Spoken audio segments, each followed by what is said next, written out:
بسم اللہ الرحمن الرحیم اللہم صلی علی سیدنا مولانا محمد وبارک وسلم وصلی علیہ۔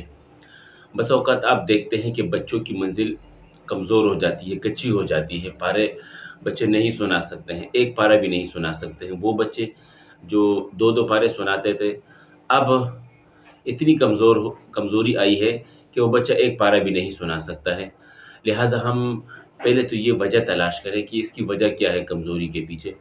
ایک تو وجہ یہ ہو سکتی ہے کہ استاد صاحب جو ہے توجہ نہیں دے رہا ہے کلاس میں، اس نے بچوں کی جوڑیوں پر جو ہے اپنے آپ کو مطمئن کر لیا ہے کہ چلو یار بچوں کی جوڑیاں لگ رہی ہے، اب منزل بچوں کو یاد ہو رہی ہے۔ کبھی بھی آپ بچوں پر اعتماد نہ کریں، کیونکہ بچے ہیں وہ اس چیز کو نہیں سمجھتے ہیں کہ بچوں کو کس طریقے سے منزل سنانی ہے اور سننی ہے۔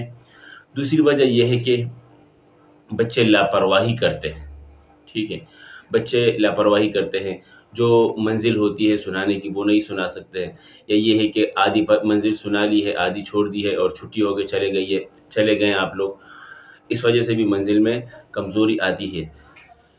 تیسری وجہ یہ بھی ہو سکتی ہے منزل کی کمزوری کی کہ بچے سن نہیں رہے ہیں ٹھیک طریقے سے۔ بس اوقات بچہ سنا تو رہا ہوتا ہے لیکن سننے والا کمزور ہوتا ہے۔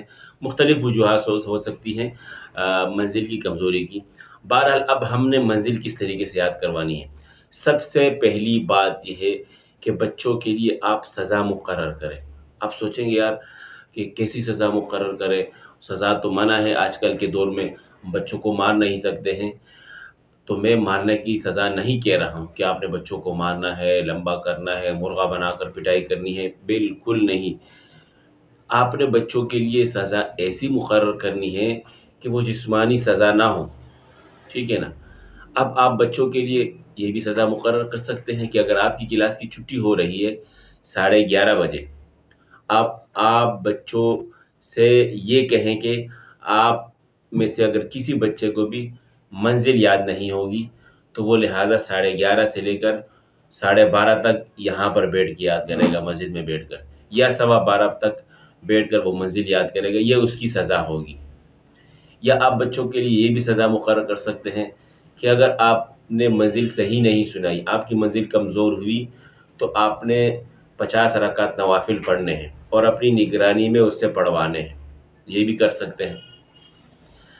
اور آپ یہ بھی کر سکتے ہیں کہ اگر آپ نے منزل یاد نہیں کی تو آپ کی عصر کی چھٹی بند ہے، ٹھیک ہے نا۔ اتنا اختیار آپ کے پاس ہونا چاہیے۔ اگر آپ کوئی ادارے والے ہیں آپ کو اتنا بھی اختیار نہیں دے رہے ہیں تو اب میں آگے کچھ نہیں کہہ سکتا ہوں، چونکہ ایک استاد ہے، محنت کر رہا ہے، تو کم از کم اتنا اختیار اس استاد کے پاس ہونا چاہیے۔ اچھا، اب آپ نے اگلی ترتیب جو بنانی ہے وہ منزل کی اس طریقے سے بنانی ہے کہ ہر بچے کو یہ سمجھ میں آ جائے کہ میری ذمہ داری ہے یہ جو سنانے والا ہے اس کو منزل یاد کروانا۔ مطلب کہنے کا یہ ہے کہ جو سننے والا ہے وہ ذمہ داری سے سنے، اس طریقے سے نہ سنے کہ چلو یار وہ سنا رہا ہے اور یہ سن رہا ہے، کبھی ادھر دیکھ رہا ہے کبھی ادھر دیکھ رہا ہے، اس سے کام نہیں چلے گا، بے فکری سے کام نہیں چلے گا۔ اس کو آپ نے یہ باور کرانا ہے کہ آپ نے منزل سننی ہے، اور سننے والے سے آپ نے یہ کہنا ہے کہ اگر اس کو منزل یاد نہیں ہوئی اور جب دن کے آخر میں نے جائزہ لیا تو تمہاری خیر نہیں ہوگی۔ خیر سے مراد یہ ہے کہ آپ کی بھی چھٹی بند ہوگی، بس اس کو اتنا کہیں، ٹھیک ہے نا۔ یہ بہت بڑی سزا ہے، یہ بہت بڑی سزا ہے۔ بچہ جب چھٹی ہوتا ہے وہ بھاگنے کی کرتا ہے، فوراً بھاگتا ہے، آپ نے نوٹ کیا ہوگا۔ تو یہ ان کے لیے اتنی مشکل اور بڑی سزا ہے کہ اگر آپ ان سے کہیں کہ آپ نے آدھا گھنٹہ بیٹھنا ہے، آپ کی چھٹی بند ہے، تو بس سمجھو آپ کے بچے کی منزل اس کو پختہ ہو جائے گی۔ تو سننے والا پر آپ نے پورے طریقے سے زور دینا ہے۔ اچھا، جوڑی کیسے بنانی ہے؟ آپ یہ طریقہ آزما کر دیکھیں۔ جوڑی بھی آپ نے سمجھو 12 والوں کے آپ کے پاس 2 بچے ہیں یا 4 بچے ہیں، تو ان 2 کی آپ نے جوڑی لگا دینی ہے کہ آپ کی جوڑی اس کے ساتھ ہے۔ مثال کے طور پر عبد الرحمن کی جوڑی مزمل کے ساتھ ہے۔ اب ان 12 پاروں تک آپ کی جوڑی برقرار ہوگی، کسی بھی دن آپ دوسرے تیسرے کے ساتھ جوڑی نہیں لگائیں گے، یا آپ دونوں کی جوڑی ہے، اس دور کے گزرنے تک آپ نے ایک دوسرے کو سنانا ہے۔ اب یہ روزانہ سنائیں گے، 2 پارے منزل 1.5 پارہ جو آپ مقرر کرتے ہیں، اور روزانہ پر آپ نے جائزہ لینا ہے اور دیکھنا ہے کہ بچے سن صحیح رہے ہیں کہ نہیں، سنا صحیح رہے ہیں کہ نہیں، یہ ساری چیزیں آپ نے نوٹ کرنی ہے۔ اب جائزہ لے لیا، امید ہے کہ آپ نے اگر اس طریقے سے سمجھایا ہوگا انشاءاللہ آپ کو منزل ان بچوں کی یاد نظر آئے گی۔ اس طریقے سے دوسرے دن، تیسرے دن، چوتھے دن، یعنی 6 7 8 دن کے اندر ان کی یہ منزل پوری ہو جائے گی۔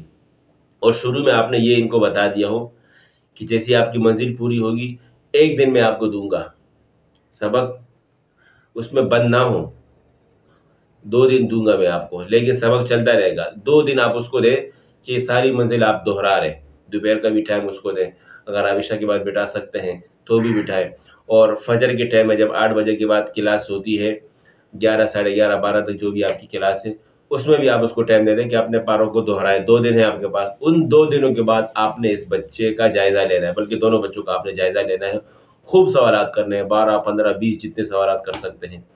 تو اس طریقے سے آپ ان کی منزل کی جوڑی لگائیں، روزانہ کے جائزہ لیں، اور منزل پوری ہونے پر دونوں بچوں کو سامنے بٹھا کر 2 دن دیں اور بچوں کو سامنے بٹھا کر ان کا جائزہ لیں۔ اب یہاں پر دیکھیں آپ کہ اگر بچے نے منزل صحیح سنا دی ہے تو آپ نے انعام دینا ہے، 200 300 یا کوئی آپ جو ہے بنوا سکتے ہیں، وہ بھی آپ انعام دیں، ٹھیک ہے نا۔ اور اگر یہاں بچے میں آپ نے دیکھا کہ کمزوری ہے تو بچے کی آپ سزا مقرر کر دیں کہ 1 ہفتے تک یا آنے والے دور تک، جیسی دور پورا ہوگا دوبارہ آپ کا جائزہ ہوگا، تب تک آپ 11:30 سے 12:30 تک آپ مسجد میں بیٹھ کر یاد کریں گے، اور آپ نے ان کی پھر نگرانی کرنی ہے کہ وہ پڑھ بھی رہے ہیں کہ نہیں رہے ہیں، اور دیکھنا بھی یہ بھی ہے کہ بیٹھ بھی رہے ہیں کہ نہیں، تو یہ چیز آپ نے دیکھنی ہے۔ میں نے خود آزمائی یہ چیز پچھلے ہفتہ پہلے 10 دن پہلے میں نے یہی طریقہ آزمایا، الحمدللہ مجھے بہترین رزلٹ ملا ہے۔ تو آپ بھی اس طریقے کو آزما کر دیکھیں اور مجھے ضرور کمنٹ میں بتائیں کہ آپ کو اس سے فائدہ ہوا کہ نہیں ہے۔ اسی کے ساتھ میں اجازت چاہتا ہوں، اپنا خیال رکھیے گا، اللہ حافظ۔